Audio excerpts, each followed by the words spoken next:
이번 대통령 파면에 대한 헌재 판결에 대한 평가, 그리고 권한대행이 헌재 재판관을 임명하지 않았거나 또는 과도하게 임명한 것에 대해서 입장을 1분간 말씀해 주시기 바랍니다. 말씀해 주세요. 대통령 권한대행의 권한 행사에는 헌법적인 내재적 한계가 있습니다. 아까 말 들어보니까 뭐 사고와 고리에 그 헌법에 명시적인 규정이 없어서 저렇게 말씀하시는데 그렇게 말씀하시면 안 되는 거예요. 그 헌법에 있는 모든 권한에는 명시적인 한계가 있고 또 내재적인 한계가 있는 겁니다. 그러니까 대통령이 직무정지가 되거나 고리됐을 때 그 권한대행의 경우에는 해야 될 권한이고 하지 말아야 될 권한이 있어요. 권한대행은 타인의 권한을 행사하는 거고 아주 제한된 한시적인 기간만 권한을 행사하는 겁니다. 그리고 고리됐을 때는 차기 정부를 고려하지 않으면 안 되는 겁니다. 특히 임명권 행사할 때 차기 정부에서 정부를 구성할 수 있는 그 권한을 선취해서 침탈해서 권한 행사를 하면 안 되는 겁니다. 이렇게 명명백백한 법리를 놓고서 이 대국민을 중개되는 이 국회 이 법사위 청문회에서 여러 가지 다른 얘기를 하는 건 정말 이해하기 어렵습니다. 네, 조용히 하세요. 자, 김선택 교수님 감사드리고요. 임지봉 교수님, 권한대행의 권한에 대한 헌법 학회 학자들의 다수설을 좀 말씀해 주시기 바랍니다. 예, 현상유지설이라고 저희들은 부릅니다. 그러니까 권한대행은 대통령 본인이 아니고 임시적으로 대통령의 권한을 부총리 입장에서나 혹은 국무총리 입장에서 대행하는 대행자이기 때문에 대통령의 모든 권한을 행사할 수는 없고 임시적으로 이 권한을 대행하는 내각을 이끌어야 하기 때문에 현상유지적인 소극적인 권한만 행사할 수 있다는 것입니다. 그런데 만약 헌법재판관 후보에 대한 권한 대행의 임명권은 그거는 이제 국회에서 선출해 놓은 분을 형식적으로 임명장만 주는 형식적 임명권이기 때문에 당연히 권한 대행의 현상유지적 권한 행사에 포함될 수 있었던 것이고, 네, 맞습니다. 예, 이번에 헌재는 또 그에 대해서 형식적 임명권일 뿐만 아니라 헌법 111조 3항에서 헌법적 의무가 나온다라고까지 이야기했습니다. 네, 알겠습니다. 예,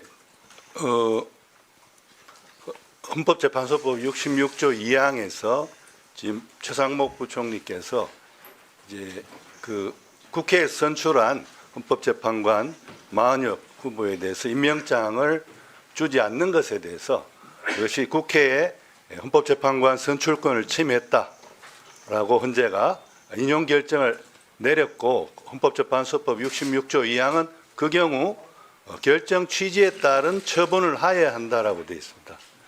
이럴 경우는 그 인용 결정이 났으니까 임명장을 교부한 것이 위헌이라는 판단 아니겠습니까?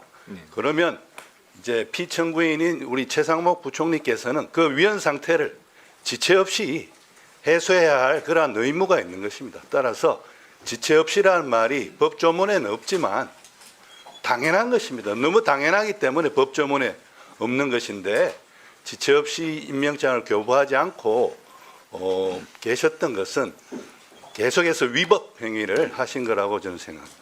제가 오늘 이 자리에 나온 이유는 그 말씀 드리고 싶어서 나왔어요.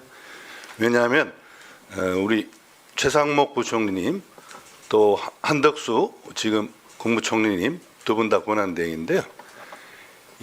이분들이 위헌 행위를 이렇게 오랫동안 했잖아요. 최상목 부총리님 같은 경우는 이제 임명장을 줘야 되는데 한 석 달 정도 임명장을 안 줬고, 헌재에서 주라고 했는데도 그 이후에도 25일 동안 안 줬어요.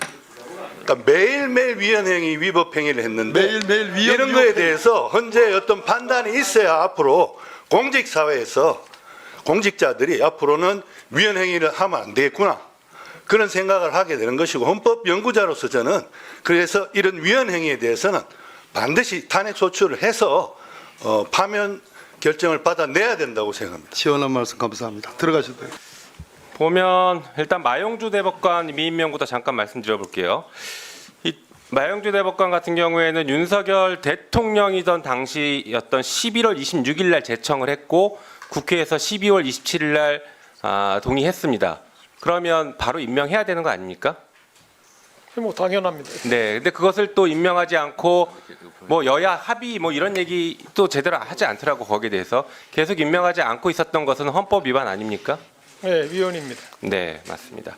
자, 그럼 마은혁 재판관 미임명 부분을 한번 보겠습니다. 마은혁 재판관 같은 경우에는 작년 12월 27일 날, 그러니까 24일 날 저희가 국회에서 가결시켰고 최상목 권한대행이 12월 27일부터 권한대행을 했습니다. 그 당시에. 그래서 헌법재판소에서 권한쟁의 심판이 인정되기까지 63일 정도 걸렸는데 이때 계속 임명하지 않고 있었습니다. 이게 첫 번째 탄핵 사유인 것이고요. 두 번째가 헌법재판소가 선고한 2월 27일부터 권한대행을 그만뒀던 3월 24일까지 25일 동안, 다시 말해서 헌재 결정이 있은 이후부터 25일 동안 또 임명하지 않고 있었습니다. 이 두 가지 행위 다 위헌 위법이라고 볼 수 있습니까? 네, 특히 중요한 부분이 2월 27일에 네. 헌법재판소가 권한쟁의 심판에서 그 미임명, 그러니까 마은혁 재판관 후보자 미임명일 뿐만 아니라 선별 미임명이었습니다.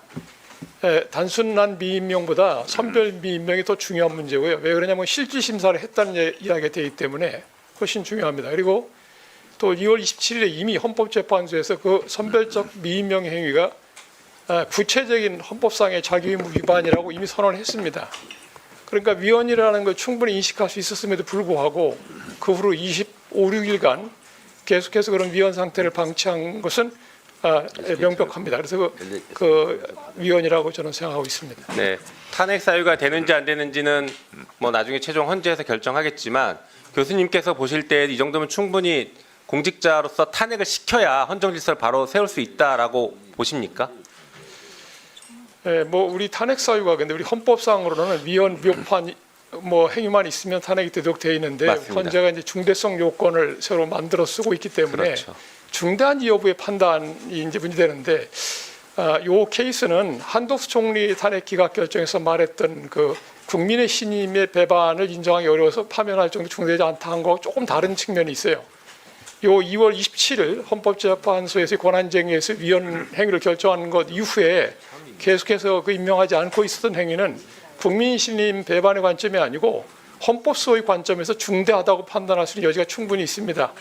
그래서 저는 이것이 탄핵 소추가 의결되면 탄핵 인용이 될 확률도 높다고 생각합니다. 네, 저도 그렇게 생각하고 있습니다. 자, 그리고 하나 더 질문 드려볼게요. 이번에 한덕수 총리가 그 헌재 재판관 2명을 권한대행임에도 불구하고 대통령목 2명을 지명을 했습니다. 이것도 헌법 위반이라고 보는데 어떻게 보십니까? 여기서 중요한 부분이 하나 있는데요. 그 대통령이 그 탄핵을 당해서 직무가 정지돼 있을 때 권한대행하고 이제 그 탄핵이 인용돼서 파면된 이후에 고리 상태의 권한대행은 조금 성격이 다릅니다. 이 직무 정지돼 있을 때는 언제든지 대통령이 복귀할 수 있기 때문에 그 대통령이 종래의 인사나 정책의 기조를 바꿀 수 없습니다. 그 현상 유지가 중요한데, 근데 대통령이 파면돼서 고리됐을 경우에는 그 문제가 아니고 이제 이 정부는 과도적인 관리 정부가 됩니다. 그래서 앞으로 60일 내에 어떤 정부가 들어설지 모르기 때문에 정치적 중립성이 굉장히 중요한 원칙이 되는 겁니다. 대통령 권한대행은 원래 필요성 원칙, 한시성의 원칙, 필요성의 원칙, 정치적 중립성의 원칙이라는 세 가지 원칙 하에서 대통령 권한대행이 권한 행사를 판단해야 되는데 현재 우리나라에서의 네, 지금 정리해 이 주세요. 정부는 케어테이커 가버먼트입니다. 케어만 하는 거예요. 그리고 어떤 정부가 들어설지 모르기 때문에 정치적 중립성을 철저히 지켜야 한다 이렇게 생각합니다.